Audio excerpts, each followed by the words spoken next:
नमस्कार दोस्तों, आप सभी का स्वागत है बैंकर्स किला में। तो आज की इस वीडियो में हम लोग 40 मिक्स एमसीक्यू करेंगे प्रैक्टिस, जो कि बेस्ड रहेंगे पीवाईक्यू। आपने अगर मेरा प्रीवियस सेशन देखा होगा तो उसमें हम लोगों ने देखा था कि जेआईसी फाइनेंस की जो प्रीवियस ईयर का मॉक टेस्ट यहाँ पर रिलीज किया था ऑफिशियल जेआईसी खुद ने, तो उसने कैसे यहाँ पर क्वेश्चंस आस्क किए थे, तो उन्हीं के बेस्ड पर ये सारे क्वेश्चंस रहने वाले हैं। ठीक है, तो आप मान के चल सकते हैं कि आपको एग्जाम में ऐसे क्वेश्चंस देखने को मिल सकते हैं। अब हम बात करते हैं कि the very first question is which of the following would be considered non operating activity on a companies financial statement. तो अच्छा, नॉन ऑपरेटिंग एक्टिविटीज़ यहाँ पर पूछा गया है हमसे। सबसे पहले आप समझ लीजिए नॉन ऑपरेटिंग एक्टिविटी क्या होता है। दो टाइप्स की एक्टिविटी होती हैं, एक होती है ऑपरेटिंग एक्टिविटी, एक होती है नॉन ऑपरेटिंग एक्टिविटी। ठीक है, ऑपरेटिंग एक्टिविटी ऐसी एक्टिविटी जो आपके बिजनेस के फंक्शंस में यहाँ पर आपको प्राइमरी हेल्प करती हैं, जैसे कि सेल्स हो गई, सेल्स से आपको इनकम होती है, तो ये हमारा बिजनेस का प्राइमरी इनकम है। ठीक है, वैसे ही नॉन ऑपरेटिंग एक्टिविटी हमारी बिजनेस की ऐसी इनकम होती है जो कि सेकेंडरी इनकम होती है अदर देन बिजनेस ऑपरेशन। ठीक है, तो इसके लिए मैं एक एग्जांपल बता देता हूँ आपको। जैसे कि मान लीजिए किसी का कॉफ़ी शॉप है। ठीक है, तो नहीं सॉरी, ये वाला एग्जांपल नहीं। देखिए, एक बॉय है, ठीक है, एंड एक गर्ल। इसकी एक फ्रेंड है, वो भी एक गर्ल है। ठीक है, ये तीनों आपस में अच्छा यहाँ पर बॉन्डिंग रखते हैं। एंड ये लड़की जाती है इसके पास और बोलती है कि मुझे 5,000 रुपये उधार दे दो। ठीक है, तो ऑब्वियसली ये इसकी जीएफ होती है, तो ये बोलती है कि ठीक है दे दो, कोई नहीं। तो अब at the time after 6 month ये लड़की अब इसको पैसे लौटाने आती है, तो इसने इसको 5,500 रुपये दिए। ठीक है, तो जो एक्स्ट्रा 500 मनी है ना, ये इसका इंटरेस्ट है, मतलब कि इस लड़की ने इससे ब्याज भी ले लिया। तो जो इंटरेस्ट इसने अपने यहाँ पर डेप्ट पर कमाया ना, या फिर बोल सकते हैं कि अपने पैसे पर जो उसने इंटरेस्ट कमाया, that is called non operating activity. ठीक है, ये आप एक्सप्लेनेशन पे भी यहाँ दे सकते हैं। Non operating activities are activities that are not part of the company's core business operation. तो मतलब कंपनी का जो मेन बिजनेस ऑपरेशन है उससे यहाँ पर डिफरेंट इनकम होती है, उसको हम बोलते हैं नॉन ऑपरेटिंग एक्टिविटी। तो ये 4 ऑप्शन में से आपका interest income is the correct answer. ठीक है, बाकी आप और एक्सप्लेनेशन पढ़ के और इसका अगर रिवीजन करेंगे तो आपको अच्छे से बेनिफिट होगा। ये सारे पीडीएफ आपको मेरे पेड ग्रुप में मिल जाएंगे, जिसका प्राइस ओनली 99 रुपीज़ यहाँ पर रखा गया है। अगर आपको ये चाहिए, ये सारे मतलब आंसर के साथ एक्सप्लेनेशन, तो आपको ये टेलीग्राम पर मिल जाएगा। टेलीग्राम की लिंक आपको डिस्क्रिप्शन बॉक्स में मिल जाएगी। ठीक है, अब हम बात करते हैं यहाँ पर सेकंड क्वेश्चन की। In the context of financial market which of the following best describe systematic risk. सबसे पहले आप जान लीजिए यहाँ पर फाइनेंशियल मार्केट क्या होता है। ठीक है, अगर आपको नहीं पता है तो कोई बात नहीं, क्योंकि मैं भी नहीं बताने वाला इसका। इसको आपको गूगल करना पड़ेगा, सब चीज़ मैं नहीं बताऊंगा। थोड़ा बहुत होमवर्क आपको भी करना पड़ेगा, फाइनेंशियल मार्केट क्या होता है, क्योंकि बहुत ही इजी टर्म है ये। हम बात करेंगे सिस्टमेटिक रिस्क की। तो सिस्टमेटिक रिस्क होता क्या है। ठीक है, तो अब यहाँ पर हम बात करते हैं, जैसे कि मान लीजिए फिर वही एग्जाम्पल लेते हैं। एक लड़का है एंड एक गर्ल है। ठीक है, ओके चलो ठीक है, इसका भी नहीं करेंगे, मैं अपना एग्जाम्पल देता हूँ। ठीक है, yes and is G F, we can say Sharma. ठीक है, नाउ होता क्या है कि ये इसके पास आती है और बोलती है कि तुमको सिस्टमेटिक रिस्क मालूम है। तो ऑब्वियसली मैं बोलता हूँ कि नहीं, मुझे नहीं मालूम।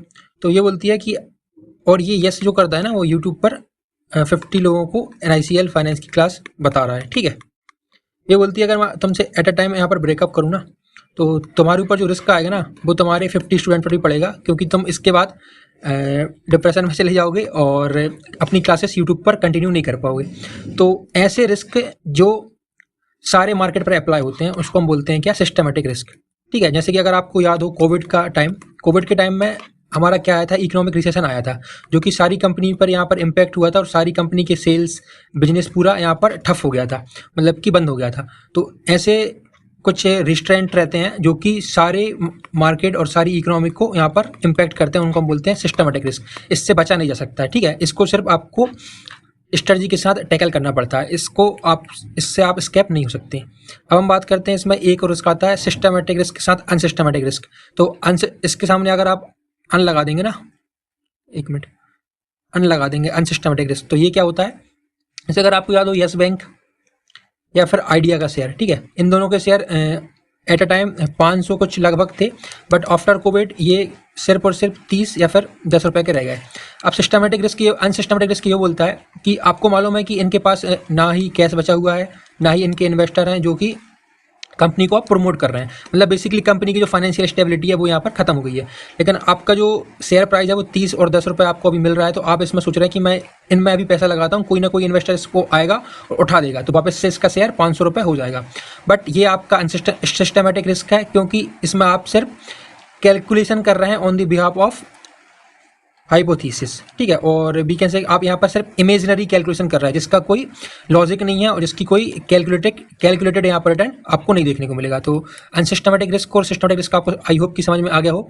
तो इसका जो ऑप्शन होगा, ऑप्शन नंबर ए बनेगा। देख सकते हैं आप यहाँ पर, risk inherent in the entire market और अ पर्टिकुलर सेगमेंट। अब पर्टिकुलर सेगमेंट को आप समझ लीजिए, जैसे कि मान लीजिए हॉस्पिटल है, अगर हॉस्पिटल पर कोई भी यहाँ पर प्रॉब्लम आती है तो सारे जितने भी हॉस्पिटल के सेक्टर है ना, सारे हॉस्पिटल पर वो इम्पैक्ट करेगा। इसको हम बोलते हैं पर्टिकुलर सेगमेंट।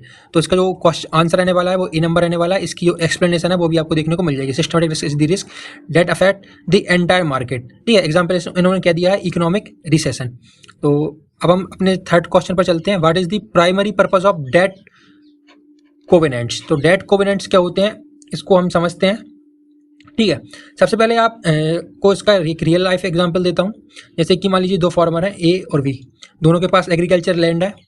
सबसे पहले आप ये समझिए कि डेप्ट कॉन्वेनेंट होता क्या है। ये एक टाइप का एग्रीमेंट होता है, एग्रीमेंट जो कि अगेंस्ट लोन आप यहाँ पर कंसिडर करके चल सकते हैं, जिसमें आपको ये पॉजिटिव भी हो सकता है, नेगेटिव भी हो सकता है, और आपको इसको आइदर टू डू मतलब करना भी पड़ सकता है और नहीं भी कर सकते हैं, ठीक है। ये आपके ऊपर डिपेंड करता है। चल ठीक है, मैं आपको डायरेक्ट बैंक का एग्जांपल देता हूँ जिससे कि आपको आसानी से समझ में आएगा, ठीक है। जैसे कि मान लीजिए आपने बैंक से लोन लिया, ठीक है, फॉर किसी बिजनेस को स्टार्ट करने के लिए। बैंक ने आपसे बोला ठीक है मैं लोन दे दूंगा 1 लाख रुपए का आपको, बट मेरी एक कंडीशन है, आपको हर ईयर 10% सेल इंक्रीज करनी है अपनी, ठीक है। तो ये क्या होगा, ये बाउंडेशन हो गई अपनी 10% हर साल इंक्रीज करने की सेल्स की, ये बाउंडेशन हो गई। तो इसी को हम बोलते हैं, अगर ये आप 10% हर साल इंक्रीज नहीं कर पाएंगे तो ये आप डिफॉल्ट माने जाएंगे, ठीक है। फिर आपका जो लोन है उसको आपको डिफॉल्ट कर दिया जाएगा और फिर आपको ये पेमेंट करना पड़ेगा। तो इसका यूज़ क्या होता है, इसका यूज ये होता है कि जो बंदा, जैसे कि मैंने 1 लाख रुपए यहाँ पर उठाए और मुझे ये यूज़ करने हैं बिजनेस में, तो मेरा बिजनेस स्मूथ फंक्शन करे, इसलिए यहाँ पर इन्होंने बाउंडेशन रखी है कि आपकी जो सेल्स है वो 10% से इंक्रीज करनी चाहिए हर साल, जिससे कि जो मेरा बिजनेस है वो अच्छे से रन कर सके और मेरे पास कभी भी फाइनेंशियल कंडीशंस की यहाँ पर कमी ना हो, ठीक है। तो आप इसका एक्सप्लेनेशन भी देख सकते हैं। डेप्ट कॉन्वेंट्स और clauses in loan agreement that required the borrowing company to meet certain financial conditions, ठीक है। ये बेसिकली क्यों होता है, ये लेंडर्स को प्रोटेक्ट करने के लिए होता है, उनके रिस्क को डिफॉल्ट होने से बचाने के लिए। अब हम बात करते हैं यहाँ पर फोर्थ क्वेश्चन की। तो विच of the following would most likely B an indicator of a companies financial distress. तो आपको यहाँ पर नाम से ही समझ में आ रहा होगा कि फाइनेंशियल डिस्ट्रेस का मतलब क्या होता है, ठीक है। इसको भी हम एक एग्जाम्पल के साथ समझते हैं तो आपको ज़्यादा अच्छे से समझ में आएगा, ठीक है। जैसे कि मैं हूँ, यस, मेरा एक कॉफ़ी शॉप है, ठीक है। मेरे इस कॉफ़ी शॉप में दोनों टाइप के कस्टमर आते हैं, बॉयज़ भी आते हैं, गर्ल्स भी आते हैं, ठीक है। अब मेरा यहाँ पर महीना ख़त्म हो रहा है, मुझे यहाँ पर रेंट भी पे करना है और इलेक्ट्रिसिटी का बिल भी पे करना है, ठीक है। But at the end of the month मैं देखता हूँ कि जो मेरा प्रॉफिट है फ्रॉम माय सेल्स और जो मेरी ऑपरेटिंग कॉस्ट है, मतलब कि जो मैंने यहाँ पर सेटअप करने में खर्चा किया है, ये दोनों में ज़्यादा डिफरेंस नहीं है। मतलब यहाँ पर अगर मुझे 50,000 का प्रॉफिट हुआ है तो ये मेरी ऑपरेशन कॉस्ट थी, ये मेरी 48,000 थी, तो सिर्फ मुझे यहाँ पर 2,000 का प्रॉफिट हुआ है। तो अब मेरा जो रेंट का पेमेंट यहाँ पर ड्यू होगा और इलेक्ट्रिसिटी बिल ड्यू होगा, ये करीब करीब मेरा यहाँ पर 20K रहेगा। बट मेरे पास जो नेट बैलेंस है वो सिर्फ 2,000 रुपये है। तो मैं अपने यहाँ पर जो शॉर्ट टर्म्स मेरे जो खर्चे हैं मैं उनको यहाँ पर फुल पेमेंट करने की स्थिति पर नहीं हूँ। अब इसका रीज़न क्या है, हो सकता है कि मैंने यहाँ पर गर्ल से पैसे ही नहीं लिया हूँ कॉफ़ी पीने के, ठीक है। तो जो मेरे 20K का यहाँ पर एक्सपेंस आ रहा है और मेरे पास सिर्फ 2,000 का यहाँ पर प्रॉफिट है, तो 2,000 से मैं अपने 20,000 का एक्सपेंस यहाँ पर मीट नहीं कर पाऊंगा। इसी को हम बोलते हैं फाइनेंशियल डिस्ट्रेस, मतलब कि ऐसी कंडीशन जिसमें कि कंपनी अपने शॉर्ट टर्म पेमेंट्स को फुलफिल ना कर पाए, पेमेंट ना कर पाए, ठीक है। तो इसका जो करेक्ट आंसर बनेगा वो देखिए यहाँ पर बी नंबर बनेगा, a decline in the companies quick ratio below 1। तो क्विक रेशियो बिलो 1 का मतलब यही होता है कि बेसिकली कंपनी के पास जो करंट एसेट है वो कम हो गए हैं अपनी करंट लायबिलिटी के मुकाबले, ठीक है। तो आप यहाँ देख सकते हैं कि a quick ratio below 1 indicate that a company may not have enough liquid asset to cover its short term liabilities. Liquid asset मतलब कि कैश, ठीक है, कैश नहीं है इसके पास जो कि अपनी शॉर्ट टर्म लायबिलिटीज को यहाँ पर पेमेंट कर सके। तो इसी का मतलब होता है कि हमारा फाइनेंशियल डिस्ट्रेस। तो आपको आई होप ये एग्जाम्पल से ज़्यादा अच्छे समझ में आ रहा होगा। अब हम बात करते हैं फिफ्थ क्वेश्चन की, जो कि हमने मैच द फॉलोइंग के टाइप में यहाँ पर एक क्वेश्चन डिजाइन किया हुआ है। तो सबसे पहले हम बात करते हैं कैपिटल बजटिंग की, फिर हम बात करेंगे इसके लेवरेज की, ठीक है, और फिर रिस्क रिटर्न ट्रेड ऑफ, और फिर डिस्काउंटेड कैश फ्लो क्या है, ठीक है। तो अब सबसे पहले इसको हम समझते हैं एक एग्जाम्पल से। एग्जाम्पल अगर आपको अच्छे लग रहे हैं तो आप मुझे कमेंट बता सकते हैं, तो मैं आपको और एंगेजिंग एग्जाम्पल लेके आऊँगा जो कि रियल लाइफ बेस्ड यहाँ पर रहने वाले हैं, ठीक है। और आपको ये अगर ये सारा पीडीएफ चाहिए तो आपको पता है कि आपको टेलीग्राम पर ये सारे पीडीएफ मिल जाएंगे on the paid group 99 RS only, ठीक है। तो हम सबसे पहले यहाँ पर बात करते हैं क्या कैपिटल बजटिंग की। तो हम बात कर रहे थे कैपिटल बजटिंग की। तो कैपिटल बजटिंग बेसिकली इन सब टर्म्स को हम एक एग्जांपल के साथ समझ रहे हैं। तो एग्जांपल है, एक मान लीजिए यहाँ पर एक लड़का है, ठीक है, बॉय एंड अ गर्ल, चलिए ठीक है, इनको एक नेम दे देते हैं। मान लीजिए एक यहाँ पर रवि है, एक मिनट, ठीक है, ये रवि है एंड नेहा है, ठीक है। दोनों डेट प्लान करते हैं यहाँ पर। तो रवि को नेहा को डेट पर ले जाना है।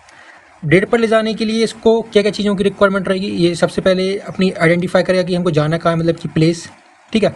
डिटेल इवेल्यूट करेगा कि ये प्लेस कैसी है कपल्स के लिए, इसमें क्या क्या फूड आइटम है, ठीक है, इसमें एम्बियंस क्या क्या है, इसका जो इन्वायरमेंट है वो पीसफुल है कि नहीं, हम लोग कंफर्टेबल यहाँ पर टाइम स्पेंड कर सकते हैं कि नहीं कर सकते। That is capital budgeting. Capital budgeting यही है, मतलब कि ऐसी प्रोसेस जिसमें कि आप जनरेट करते हैं, इवेल्यूट करते हैं, सिलेक्शन करते हैं अपनी एक्सपेंडिचर को, अपने रिटर्न्स को in terms of long term way पर। जैसे कि आपके अगर कोई मशीनरी परचेज हुई तो आप उसमें प्रॉपर इवेल्यूट करेंगे कि ये हमको on a long term basis कितना यहाँ पर रिटर्न दे सकता है। भैया अगर हम बात करते हैं लेवरेज की, तो लेवरेज क्या होता है, देखिए अब रवि यहाँ पर डेट पर गया है, उसने इसको नेहा को डेट पर ले जाना है, बट ये सब उसने अच्छी प्लेस देख ली, फूड भी उसको खिलाना है, उसको इन्वायरमेंट भी अच्छा चाहिए, तो इन सब चीज़ों के लिए लगता है क्या, रोकड़ा, मतलब कि पैसा। अब रवि भैया हैं स्टूडेंट के पास इतना पैसा होता नहीं है, तो इन्होंने क्या लिया, उधार लिया। क्या लिया, उधार। अब ये उधार जो ले रहे हैं ना, मतलब कि डेब्ट, कर्जा, debt is called leverage. Leverage का दूसरा ही नाम है यहाँ पर उधार, ठीक है। अब हम बात करते हैं रिस्क रिटर्न ट्रेड ऑफ की। फिर वही कहानी, रवि भैया जा रहे हैं डेट पर, इन्होंने अच्छी प्लेस भी देख ली, उधार भी ले लिया नेहा को खुश करने के लिए, बट इनके पास एक रिस्क है, ये इसको कैलकुलेट करना चाहें तो कर सकते हैं। मतलब कि अब नेहा अगर इनके साथ डेट पर जा रही है तो भाई ये शॉपिंग करने के लिए भी बोलेगी, ठीक है, शॉपिंग करने के बाद ये इनका बिल्स का पेमेंट भी करेंगे। तो रवि को इवेल्यूएट करना है कि बेसिकली मैं इस पर एक्सपेंस तो कर रहा हूँ, मतलब नेहा पर यहाँ पर मैं एक्सपेंसेस तो कर दूंगा, लेकिन मेरा इसमें रिटर्न क्या मिलेगा, ये मेरे साथ लॉन्ग टर्म में रिलेशनशिप में रहेगी कि नहीं रहेगी। अगर मान के चलिए मेरे को 3 मंथ में ही लेफ्ट करके चली गई, तो जो मेरा रिस्क है वो तो फिर बहुत ज़्यादा हाई हो जाएगा। इसलिए इसको बोलते हैं रिस्क रिटर्न ट्रेड ऑफ। मतलब कि ऐसी ये एक टाइप की इन्वेस्टमेंट स्किल होती है, ठीक है, जिसको आप यहाँ पर देखते हैं कि मैं जो भी एसेट में यहाँ पर इन्वेस्ट कर रहा हूँ उसमें रिस्क कितना है। अगर यहाँ पर रिस्क अच्छा है और रिटर्न अच्छा है तो आपको इन्वेस्ट करने में कोई परेशानी नहीं होती है। मतलब कि आप यहाँ पर मान के चल सकते हैं कि higher risk lead higher risk reward. जैसे कि अगर मैं यहाँ पर अगर अकाउंटिंग टर्म्स में एग्जांपल दूँ तो इक्विटी और रियल एस्टेट के अगर आप देखेंगे इनमें ज़्यादा रिस्क रहता है, लेकिन इनमें जो रिटर्न है वो भी आपको अच्छा खासा मिलता है, ठीक है। अब एक जो फोर्थ टर्म यहाँ पर रह गई है वो है डिस्काउंटेड कैश फ्लो की। तो बेसिकली इसकी मैं अकाउंटिंग टर्म मीनिंग बता देता हूँ आपको, उस एग्जांपल से कनेक्ट नहीं करता हूँ।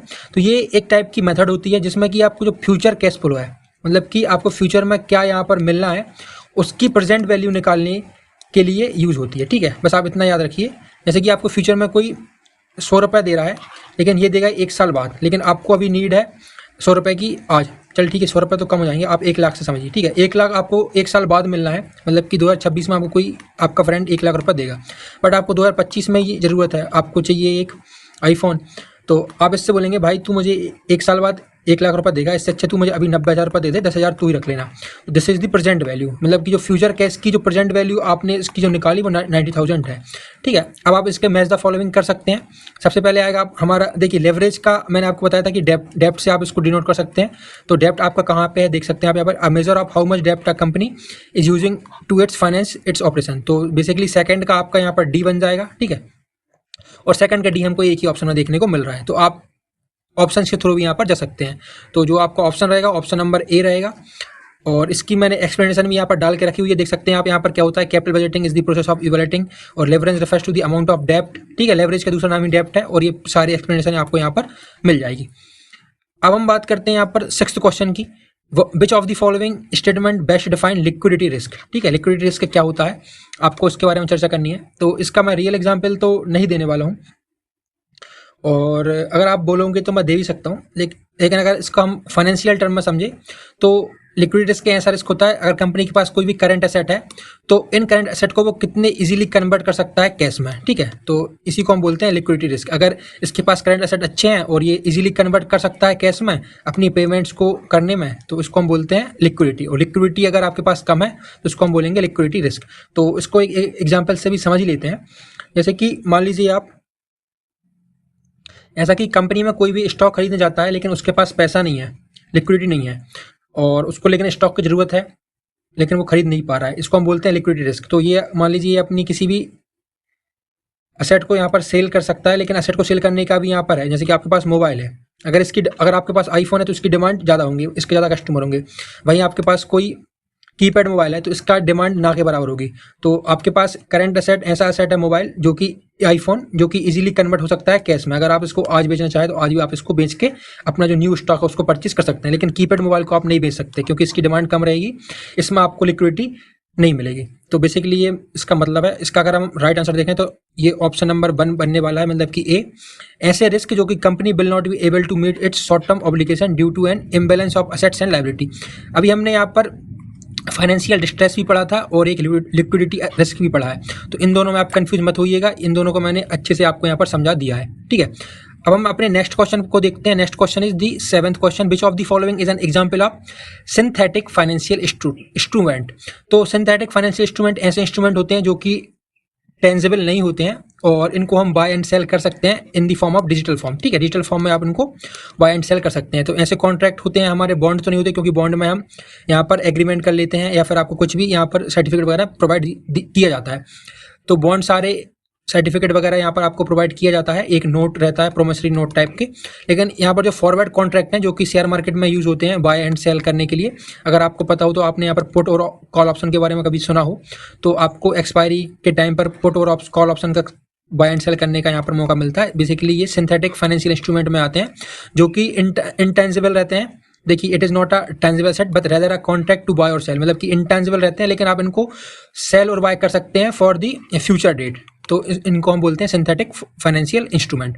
अब 8 क्वेश्चन क्या है, what is the primary difference between economic profit and accounting profit. तो इसको भी हम एक एग्जांपल के साथ इसको हम ऐसे समझेंगे जैसे कि मान लीजिए वही सेम एग्जांपल, रवि है और नेहा है। ठीक है, तो रवि अपनी स्टडी खुद कर सकता है, सेल्फ स्टडी करेगा तो इसको ज़्यादा बेनिफिट मिलेगा, मतलब ज़्यादा चीज़ें समझ में आएंगी।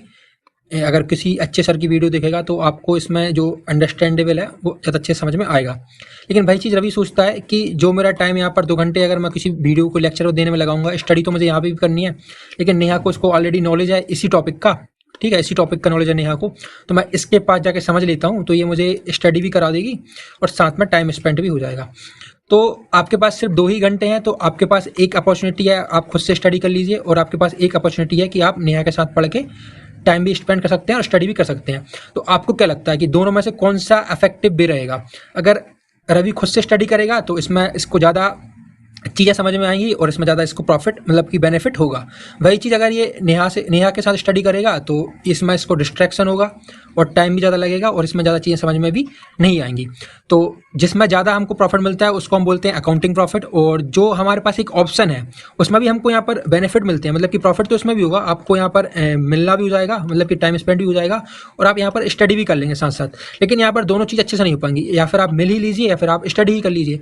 तो आप यहाँ पर स्टडी तो कर पाएंगे लेकिन आपको यहाँ पर कम प्रॉफिट मिलेगा, मतलब कि आप यहाँ पर कम चीज़ें सीख पाएंगे। इसको हम बोलते हैं इकोनॉमिक प्रॉफिट। अगर हम इसको आप अकाउंटिंग टर्म्स में समझें तो जैसे कि आपके पास एक कैफ़े है, तो कैफ़े की जितनी भी सेल होती हैं, सेल के बाद आपको जो भी प्रॉफिट मिलता है, अब जितने भी आपने सेल्स की, सेल्स के बाद आपको जो भी प्रॉफिट मिला उसको हम बोलते हैं अकाउंटिंग प्रॉफिट, इसमें कि आपकी जो कॉस्ट वगैरह है इम्प्लिसिट कॉस्ट, और वो आप इसमें इंक्लूड कर सकते हैं। लेकिन वही चीज़ अगर आप इकोनॉमिक प्रॉफिट देखें तो आप इसी कैफ़े को रेंट से देंगे तो रेंट से भी आपको यहाँ पर इनकम होगी। मान लीजिए आपने रेंट से दिया, आपको यहाँ पर इनकम होगी 8,000 की, लेकिन जो आपने यहाँ पर खुद यहाँ पर इसको ऑपरेट किया और आपने इसका प्रॉफिट निकाला 20,000 का, तो आपको अकाउंटिंग प्रॉफिट ज़्यादा प्रॉफिट मिला as compare to economic profit. तो बेसिकली आप सिर्फ इतना ध्यान रखिए कि अकाउंटिंग प्रॉफिट ऑलवेज बिगर रहता है अगर हम कंपेयर करते हैं इकोनॉमिक प्रॉफिट की, इकोनॉमिक प्रॉफिट हमेशा कम मिलते हैं हमको, तो अकाउंटिंग प्रॉफिट पर ज़्यादा कंपनी यहाँ पर रिलाय करती हैं। तो इसका जो आंसर रहेगा वो सी नंबर का रहने वाला है। देख सकते हैं आप यहाँ पर economic profit subtract both explicit and implicit cost while accounting profit only subtract explicit cost. ठीक है, तो इसमें आपको यहाँ पर ये एक्सप्लेनेशन भी दी है, मैंने आपको एग्जांपल समझाया, उस एग्जांपल से आप यहाँ पर बहुत अच्छे से रिलेट कर सकते हैं। बस इसकी जो अकाउंटिंग टर्म है आप इसको याद रख लिए, अगर आपको ये वाला ऑप्शन दिखता है तो आप इसको मार्क कर सकते हैं। अब हम 9th क्वेश्चन को देखते हैं और समझते हैं कि ये क्या बोल रहा है। Which of the following describe monetary policy. ठीक है, बेसिकली यहाँ पर दो टाइप की पॉलिसी होती हैं, एक होती है मॉनेटरी पॉलिसी और एक होती है हमारी क्या फिजिकल पॉलिसी। तो फिजिकल पॉलिसी यहाँ पर गवर्नमेंट लेके आती है, तो इसके बारे में हमको यहाँ पर नहीं पढ़ना है। ठीक है, हम पढ़ेंगे मॉनेटरी पॉलिसी के ऊपर। ये बेसिकली ये आरबीआई कंट्रोल करती है, और आरबीआई क्यों कंट्रोल करती है? फाइनेंशियल स्टेबिलिटी लाने के लिए इन दी इकोनॉमी। ठीक है, इकोनॉमी में जो भी फाइनेंशियल लिक्विडिटी यहाँ पर चल रही है उसको ये मैनेज करती है अपने डिफरेंट इंस्ट्रूमेंट के थ्रू।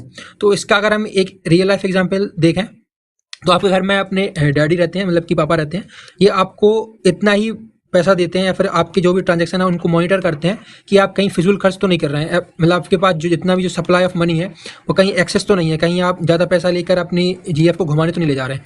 तो बेसिकली ये आरबीआई ही कंट्रोल करता है कितनी हमको यहाँ पर इकोनॉमी में कितना पैसा डालना है, कितना सप्लाई करना है, कितनी इसकी डिमांड रहनी चाहिए, कितनी फाइनेंशियल स्टेबिलिटी रहेगी, तो जब यहाँ पर प्रॉपर स्मूथनिंग वर्क कर सकते हैं बैंक। ठीक है, तो बेसिकली ये यही बोल रहा है, जो इसका ऑप्शन नंबर है वो बी रहने वाला है।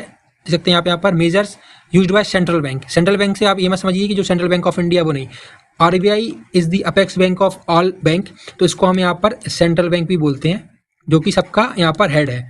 तो इसी का यही मतलब है कि measures used by central bank to regulate the money supply and interest rate in the economy. ठीक है, तो ये देखिए यहाँ पर इसका जो आंसर है, monetary policy refer to the action taken by central bank to manage the money supply and interest rate in order to achieve economic object such as controlling inflation and stimulating growth. ठीक है, तो ये inflation को control करने के लिए भी helpful रहती है। अब हम यहाँ पर 10th क्वेश्चन देखते हैं और इसमें देखते हैं कि match the following financial term with their corresponding description. तो यहाँ पर Vita, coupon rate, financial leverage और कैपिटल स्ट्रक्चर क्या है, इसको भी हम यहाँ पर एग्जाम्पल के थ्रू समझते हैं, जिससे कि आपको बेटर अंडरस्टैंडिंग मिल सके। सबसे पहले हम बात करते हैं बीटा की। ठीक है, तो बीटा का हम वही एग्जांपल लेंगे डेटिंग वाला, जैसे कि मान लीजिए रवि है और नेहा है। ठीक है, अब ये दोनों डेट तो करते हैं, मतलब कि ऑफिशियली बॉयफ्रेंड गर्लफ्रेंड है, एंड ये दोनों अपनी डेटिंग करते हैं और वी कैन से कि हर एक हफ्ते में मिलते हैं।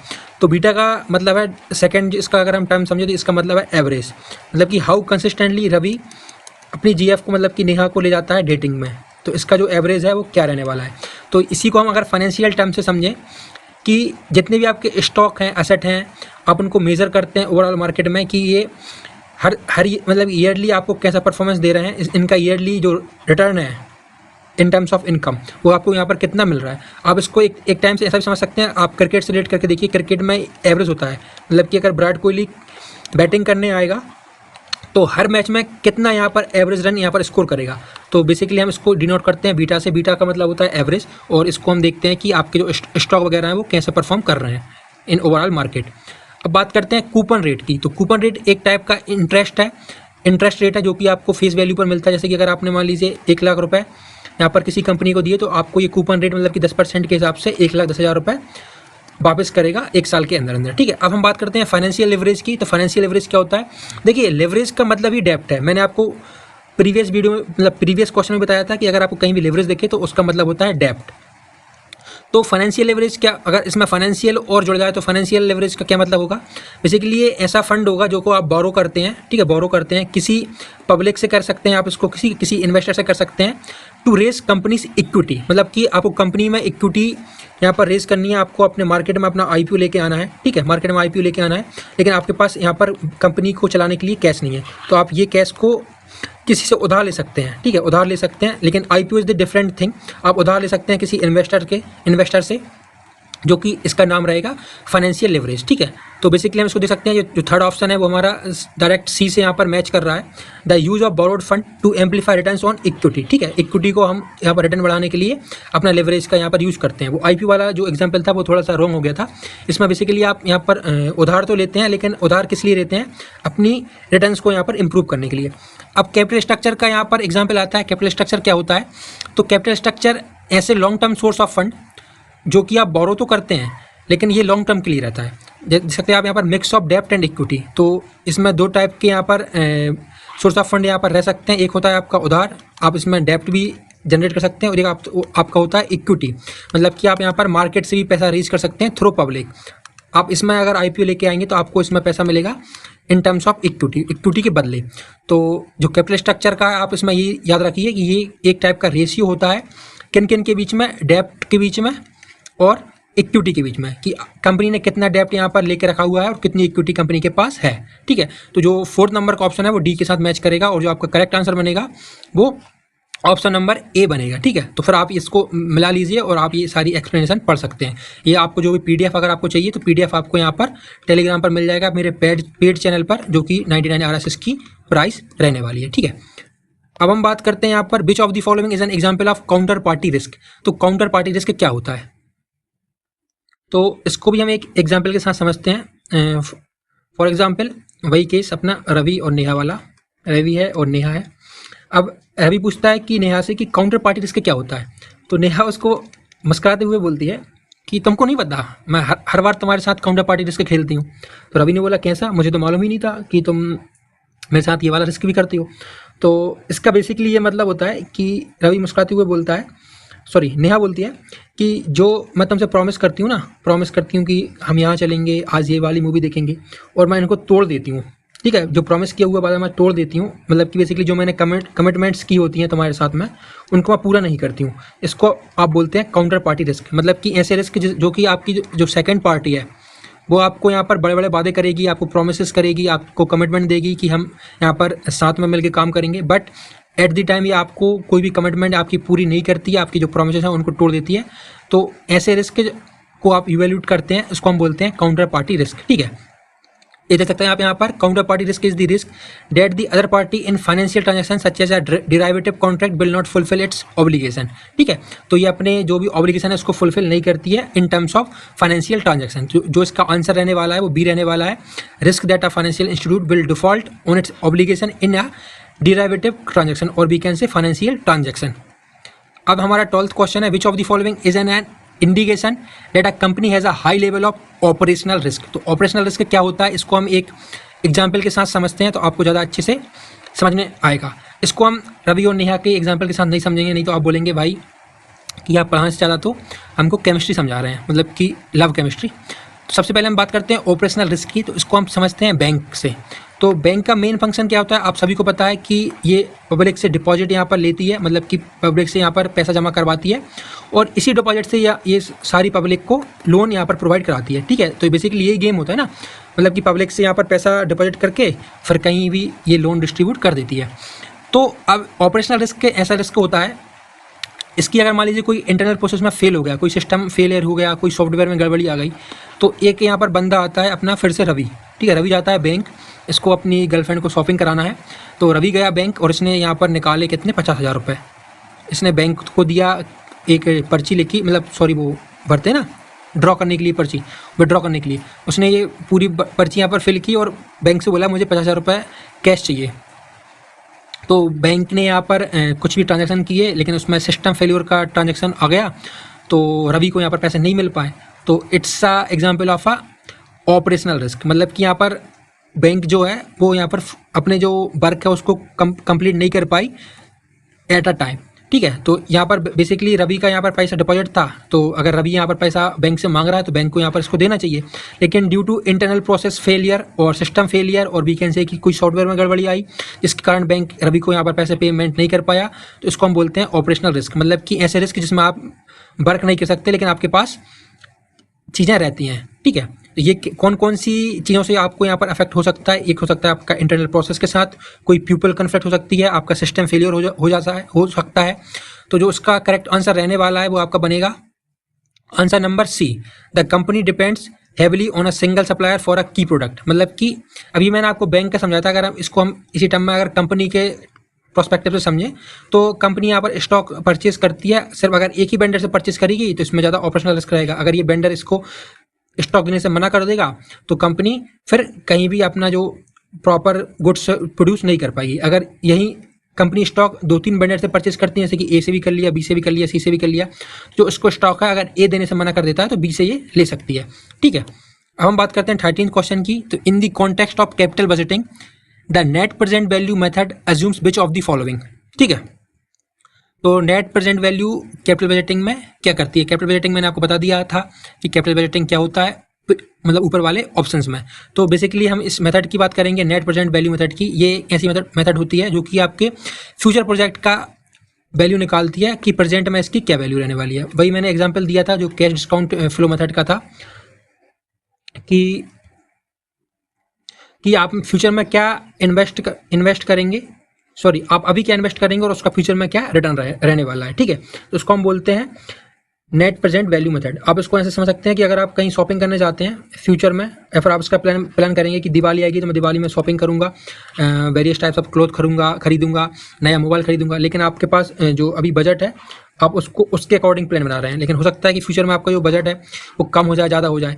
तो इसी को हम बोलते हैं कि आपके जो फ्यूचर के कैश इनफ्लो आने हैं, कैश फ्लो आना है, तो आपकी जो प्रेजेंट की वैल्यू है उसकी क्या वैल्यू है, ठीक है।